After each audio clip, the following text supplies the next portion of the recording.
चलिए जानते हैं बिहार के 25 बड़ी खबरों को। तो आगे बढ़ने से पहले वीडियो को लाइक और चैनल को सब्सक्राइब जरूर करें। IBPS ने विभिन्न बैंकों में क्लर्क भर्ती की आवेदन प्रक्रिया को शुरू कर दी है। आवेदन की अंतिम तिथि 21 अगस्त है। इसी दौरान IBPS की वेबसाइट ibps.in पर आवेदन कर सकते हैं। IBPS ने bank of India, bank of Baroda, Canara bank, Indian bank समेत कुल 11 सरकारी बैंकों के क्लर्क के 10,277 पदों पर वैकेंसी निकाली है। पिछले साल 6,000 से अधिक क्लर्क की नियुक्ति की गई थी। इसमें बिहार के लिए 308 रिक्तियां हैं। इसके अलावा अन्य राज्यों के लिए अलग अलग रिक्तियां निकाली गई है। सबसे अधिक रिक्तियां यूपी में है। गुजरात, महाराष्ट्र के साथ साथ कई राज्यों में 1,000 से अधिक रिक्तियां है। IBPS ने परीक्षाओं को संबंधित तिथि भी जारी कर दी है। प्रारंभिक परीक्षा 1 अक्टूबर से संभावित है। इसमें सफल होने पर मुख्य परीक्षा में शामिल होंगे। वहीं मुख्य परीक्षा 1 नवंबर से संभावित है। प्रधानमंत्री नरेंद्र मोदी ने 2 अगस्त 2025 को बिहार के 74 लाख किसानों को PM किसान सम्मान निधि योजना की 20वीं किस्त जारी की। इस सभी लाभार्थियों के खाते में सीधे राशि ट्रांसफर की गई। केंद्र सरकार ने इस बार योजना के तहत भूमि रजिस्ट्री की अनिवार्यता फिलहाल हटा दी है, जिससे अधिक किसानों को योजना का लाभ मिलेगा। सूची में जिन किसानों के नाम है उन्हें 6,000 रुपये प्रति वर्ष 3 किस्तों में दिया जाता है। यह योजना खासकर छोटे और सीमांत किसानों की आर्थिक मदद करती है। बिहार सरकार ने भी इस योजना के प्रचार प्रसार और लाभार्थियों की सुविधा में तेजी लाई है। इससे किसानों की आय में सुधार होने के साथ साथ खेती के निवेश और विकास में भी मदद मिलेगी।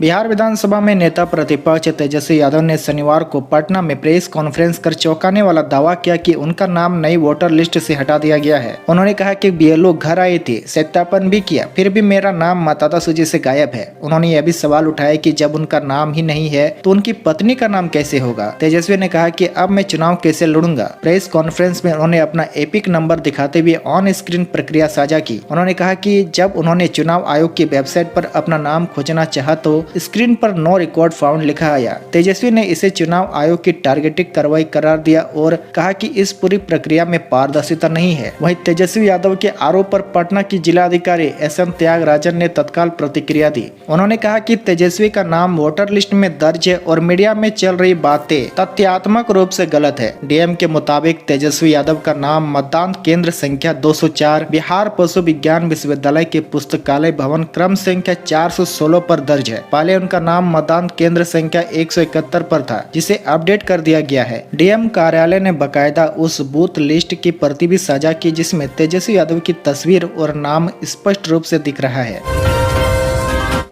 राजधानी पटना स्थित एम्स में रेजिडेंट डॉक्टर की हड़ताल लगातार दूसरे दिन भी जारी रही। OPD और इमरजेंसी सेवाएं पूरी तरह से ठप रही, जिससे बिहार के विभिन्न जिलों से इलाज की आस लेकर पहुंचे सैकड़ों मरीजों को गहरी निराशा हाथ लगी। आपको बता दें कि एम्स के बाहर लंबी लंबी कतारें देखी गई, जहां थक कर बैठते, रोते बिलखते और मायूसी में लौटते मरीजों की भीड़ लगातार बढ़ती रही। दूसरी तरफ डॉक्टरों ने साफ किया कि उनकी हड़ताल का मकसद व्यवस्था के खिलाफ विरोध जताना है, न कि मरीजों को परेशान करना। एक प्रदर्शनकारी डॉक्टर ने कहा कि हम अपनी हड़ताल की शुरुआत OPD से प्रशासनिक भवन तक शांतिपूर्ण मार्ग से कर रहे हैं, जहां माननीय कार्यकारी निदेशक हमसे संवाद करेंगे। बता दें कि प्रदर्शन कर रहे डॉक्टरों का कहना है कि जब तक विधायक द्वारा की गई अभद्रता पर सार्वजनिक और लिखित माफी नहीं मांगी जाती, तब तक आंदोलन खत्म नहीं होगा। वे केवल आश्वासन नहीं, ठोस कार्रवाई और सुरक्षा की गारंटी चाहते हैं।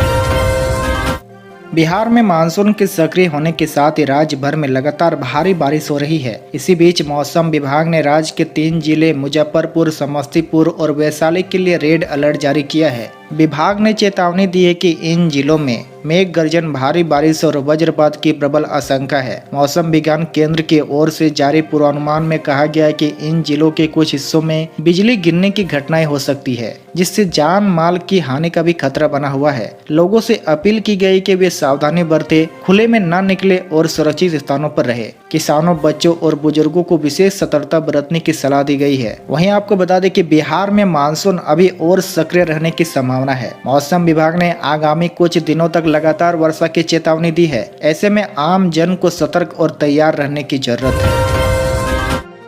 2 अगस्त 2025 को बिहार में तत्काल टिकट बुकिंग पर नई सीमा लागू की गई है, जिसके तहत अब एक व्यक्ति दिन में केवल 2 तत्काल टिकट ही बुक कर सकेगा। यह कदम रेलवे टिकटिंग सिस्टम में बुकिंग की सुविधा को बंदरबाट और दुरुपयोग को रोकने के लिए किया गया है। इससे पहले लोग एक दिन में कई टिकटों की बुकिंग कर लेते थे, जिससे टिकटों की कमी या अन्य लोगों को लाभ न मिलने की स्थिति बनती थी। नई सीमा से यह समस्या काफी हद तक खत्म होने की उम्मीद है। बता दें कि इस बदलाव से टिकट बुकिंग में धोखाधड़ी, काले बाजारी, टिकटों के दाम बढ़ने पर भी नियंत्रण होगा और आम यात्रियों को सुविधा मिलेगी। यह नियम आगामी समय में रेलवे टिकटिंग प्रणाली की विश्वसनीयता बढ़ाने में सहायक सिद्ध होगा।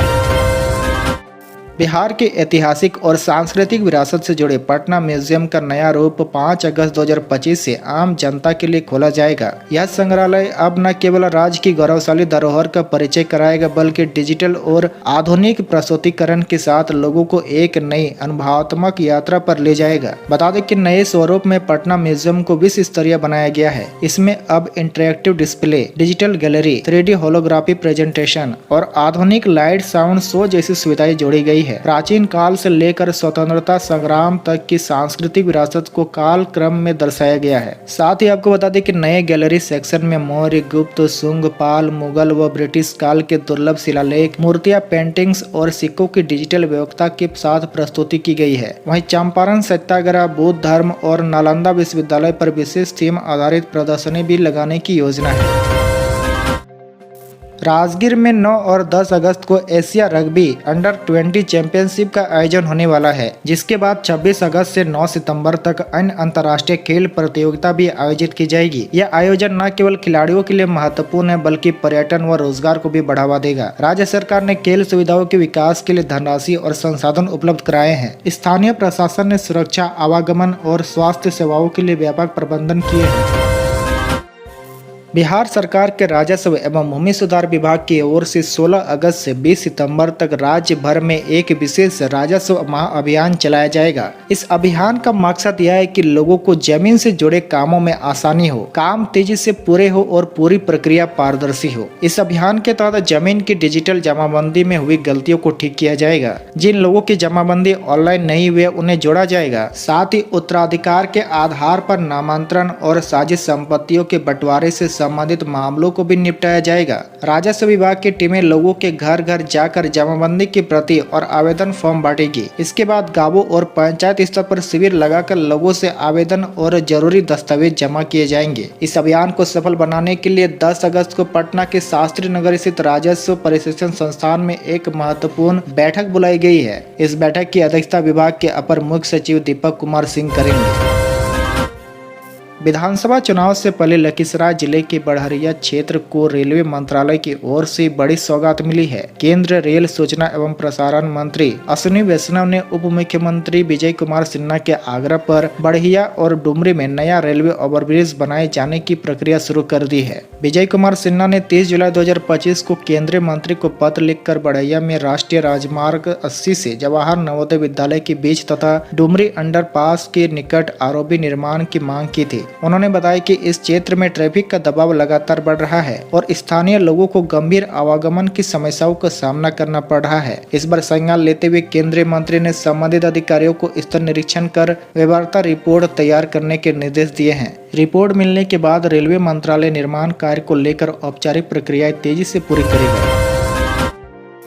पूर्वी बिहार के रेल यात्रियों को एक ऐतिहासिक सौगात मिलने जा रही है। 16 अगस्त से भागलपुर हावड़ा वंदे भारत एक्सप्रेस अब सीधे जमालपुर से रवाना होगी, जिससे मुंगेर और आसपास के जिले के यात्रियों को लंबे समय का इंतजार खत्म होने जा रहा है। हाई स्पीड, अत्याधुनिक और सुविधाजनक इस ट्रेन सेवा से अब जमालपुर से हावड़ा तक की दूरी न सिर्फ तेज बल्कि आरामदायक भी बन जाएगी। रेल मंत्री अश्विनी वैष्णव और पूर्व रेलवे के जीएम कोलकाता से वंदे भारत को वर्चुअली हरी झंडी दिखाएंगे। मालदा मंडल के डीआरएम मनीष कुमार गुप्ता इस ट्रेन को जमालपुर से रवाना करेंगे। इसकी पुष्टि मालदा मंडल के एसडीआरएम शिव कुमार प्रसाद ने की है, जो विशेष निरीक्षण यात्रा पर जमालपुर पहुंचे थे।